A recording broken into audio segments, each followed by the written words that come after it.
Break બાદ આપનું સ્વાગત છે। સમગ્ર દેશમાં આજે દિવાળીની ઉજવણી થઈ રહી છે। મહાલક્ષ્મીની પૂજા અર્ચના થઈ રહી છે। ત્યારે શાસ્ત્રીજી સ્નેહલભાઈ પાસેથી વધુ જાણે દિવાળીના મહાત્મ્ય વિશે। સ્નેહલભાઈ, આપણે વાત કરી રહ્યા હતા ચોપડા પૂજન વિશે, તો તેના વિશે થોડું દર્શક મિત્રોને જણાવશો? ચોપડા પૂજન જે કરી રહ્યા છીએ, જી, આપણે ચોપડો લખી દીધો છે, સંવત લખ્યા છે, તારીખ લખી છે, ભગવાનની કૃપા મહેર આ બધું ઘણું થજો, પણ જ્યાં સુધી એમાં મા જગદંબા મા સરસ્વતી આવાહન લક્ષ્મીજી જ્યાં સુધી આવાહન નહીં થાય, જ્યાં સુધી યાદ નહીં કરીએ, તમે સ્નેહલભાઈ કહેશો તો હું તમારી સામે જોઉં છું, બીજા કોઈનું નામ લેવામાં આવે તો એ વ્યક્તિ 50નું ટોળું હોય અને આપણે બૂમ પાડીએ, હે સ્નેહલભાઈ, એટલે સ્નેહલભાઈ જ્યાં હોય ત્યાંથી પાછું વળીને જોવે છે। એમ દેવતાઓનો જે સમૂહ છે એની અંદરથી એ દેવતાને આપણે આપણા ત્યાં આવાહન કરવાના છે। માટે ગણપતિ ભગવાન, રિદ્ધિ સિદ્ધિ લક્ષ્મીજી આવીને બિરાજમાન છે। હવે સરસ્વતીનું આવાહન કરો, દુર્બુદ્ધિ દૂર થાય, વ્યવસાયની અંદર સારી બુદ્ધિ મળે, દિન પ્રતિદિન અમારી પ્રગતિ થાય, એના માટે હે વાદવાદિની વાણીને જે સિદ્ધિ આપનાર દેવી છે એ મહા સરસ્વતીનું આવાહન કરો। મા સરસ્વતીને કહેવાનું છે, માં આપણે ફોટો જોઈએ છે ચોપડાની અંદર આવે છે, ગણપતિ ભગવાન બિરાજમાન છે, સરસ્વતી બિરાજમાન છે, લક્ષ્મીજી બિરાજમાન છે। આવા ભગવતી ત્રણેય દેવતાઓને અહીંયા આપણે આપણા ચોપડાની અંદર બિરાજમાન કરવાના છે। ગણપતિનું આવાહન કરો, મહાલક્ષ્મીનું આવાહન કરો, માતાજીને ત્યાં બિરાજમાન કરી જે કંઈ તમારી જોડે હાથની અંદર ફૂલ ચોખા રાખ્યા છે ત્યાં સમર્પિત કરી, ત્યારબાદ એક કપૂરી પાન છે એ બેસવા માટે આસન તરીકે આપો, એની અંદર સોપારી મૂકો, ત્યારબાદ ત્યાં આગળ ગંધ અક્ષત પુષ્પથી એ સોપારીની અંદર મહાલક્ષ્મી, ગણપતિ, લક્ષ્મી અને સરસ્વતીનું આવાહન કરો। ત્યારબાદ ધંધાની વૃદ્ધિ થાય, દિન પ્રતિદિન ધંધો આગળ વધે એટલા માટે ત્યાં આગળ દુર્વા એટલે કે ધરો અર્પણ કરો।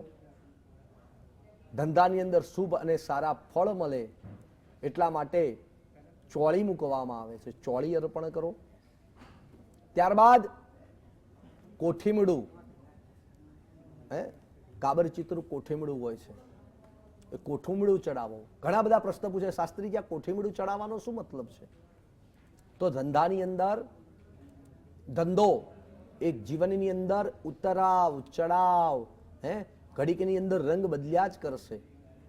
ખાટું કોઠીમડું જ્યારે ફોડીએ ને ખાઈએ ને તો ખાટું હોય, જીવનની અંદર ખાટા ફળ પણ મળશે, તો એનાથી તું ચિંતિત ન બનીશ। અને તરત નાનું અને મીઠું ફળ છે, બોર મૂકવામાં આવે છે। હા, બોર મૂકી અને ભગવાનની પૂજા થાય છે, બોર મૂકવામાં આવે છે। ત્યારબાદ અંદર સિંગોડું મૂકવામાં આવે છે, કાળા કલરનું સિંગોડું હોય અને અંદરથી સફેદ હોય। જગતની અંદર કદાચ એવું બી બને કે તને કાળું ફળ દેખાતું હોય ને તો પણ તું સાહસ કરીને વ્યવસાય કરજે, એની અંદરથી તને શુભ અને સારા ફળની પણ પ્રાપ્તિ થશે। કારણ ઉદ્યમે હિ સિદ્ધ્યંતિ ન કાર્યાણી મનોરથે। આ જગતની અંદર જે ઉદ્યમ કરશે, મહેનત કરશે ને એના જ કાર્ય સફળ થશે, એટલે સિંગોડું મૂકવામાં આવે છે। ત્યારબાદ એની અંદર કમળ કાકડી મૂકવામાં આવે છે। લક્ષ્મી તારા ત્યાં તું સિદ્ધ ઉદ્યમ કરીશ તો સિદ્ધિ મળશે, અને સિદ્ધિ એ લક્ષ્મીની પ્રાપ્તિ, કમળ કાકડી છે લક્ષ્મીની પ્રાપ્તિ બતાવી છે। પછી શેરડીનું ફળ મૂકવામાં આવે છે। કાજુ કતરી બેન એ વખત સીઝન ચાલતી હોય સારી, કાજુ કતરી મૂકીએ તો કોઈ ના પાડે છે પણ શેરડી શું કામ મૂકવામાં આવે છે? શેરડી એક અજય એવું ફળ છે મિત્રો, ભક્તજનો, જેને ઉપરથી ખાઈએ, જેને નીચેથી ખાઈએ, જેને વચ્ચેથી ખાઈએ, એની અંદરથી એક જ સ્વાદ આવે છે, એટલે શેરડી મૂકવામાં આવી, ભગવાનની પૂજાને સંપન્ન કરવામાં આવે છે। સ્નેહલભાઈ, આ દિવાળીનું શું વિશેષ મહત્વ છે? 131 વર્ષે આ દિવાળી આવી છે, જેમાં સિંહસ્થનો ગુરુ છે રાહુ, અને ગુરુની યુતિ થઈ, અને આ વર્ષે બુધવારના દિવસે સૂર્યની સાથે જેની યુતિ થાય છે, બુધાદિત્ય યોગ બને છે, એવો આ ઉત્તમ અને શુભ દિવસ છે।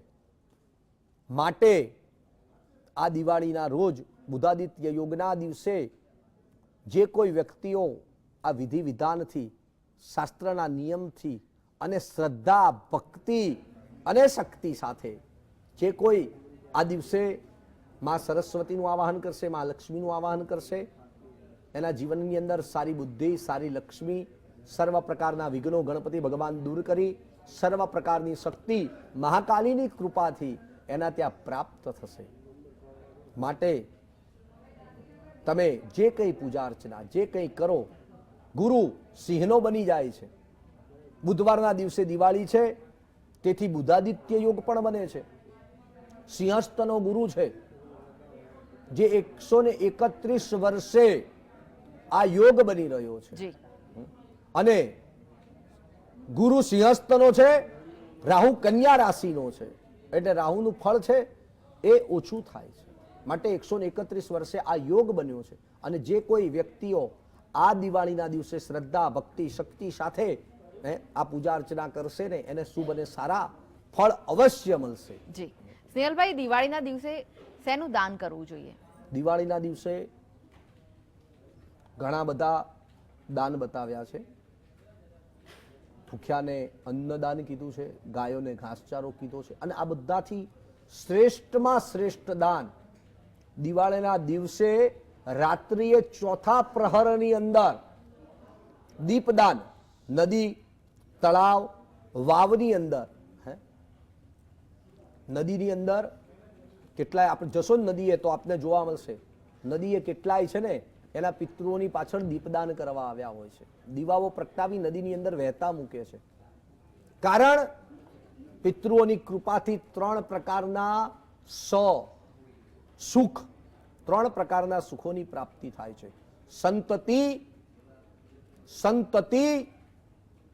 અને સન્મતિ, 3 સ મળે છે, 3 સુખ મળે છે. સંતતિનું એટલે કે બાળકોનું સુખ મળે છે, સંપત્તિ એટલે કે ધનનું સુખ મળે છે, અને સન્મતિ એટલે સારી બુદ્ધિનું સુખ મળે છે. દિવાળીની રાત્રિએ ચોથા પ્રહર બાદ એટલે કે 4 વાગ્યાથી લઈ અને સવારના 6 વાગ્યાના સમયની અંદર જે કોઈ નદીની અંદર, તળાવની અંદર દીપદાન કરે છે એના પિતૃઓ પ્રસન્ન બની અને આ સુખોની પ્રાપ્તિ કરાવી અને જીવનના એના મનોરથને પૂર્ણ કરે છે. જેટલી શક્તિ દેવતાઓ પાસે છે ને એટલી જ શક્તિ પિતૃઓ પાસે છે, અને પિતૃઓની કૃપાથી આ પ્રકારના સુખ, સમૃદ્ધિ અને ઐશ્વર્યની પ્રાપ્તિ થાય છે. જી સ્નેહલભાઈ, તમે અહીંયા ઉપસ્થિત રહ્યા દર્શક મિત્રોને દિવાળીના મહાત્મય વિશે જણાવ્યું તે માટે આપનો આભાર. જય ભગવાન. જય ભગવાન. તો દર્શક મિત્રો, દિવાળી અને દીપોત્સવ બંનેમાં દીવાનો મહિમા ગાવામાં આવ્યો છે. આજના દિવસે લોકો ઘરે ઘરે દીવા પ્રગટાવે છે. હકીકતમાં આ ભૌતિક દીવા પ્રગટાવવા પાછળ મનમાં જ્ઞાનરૂપી દીવાઓ પ્રગટાવવાની વાત છે, જેથી આપણા જીવનમાં ફેલાઈ ગયેલા અજ્ઞાનરૂપી અંધારાને આપણે દૂર કરી શકીશું, તો આપણે પ્રકાશરૂપી નવજીવન પામી શકીશું. ત્યારે આપણે બધાએ આજે જ્ઞાનરૂપી દીવા પ્રગટાવીને જે અજ્ઞાનરૂપી અંધકાર આપણા જીવનમાં ફેલાયેલો છે તેને દૂર કરવાનો છે. ત્યારે દર્શક મિત્રો, આવતીકાલે છે નવું વર્ષ.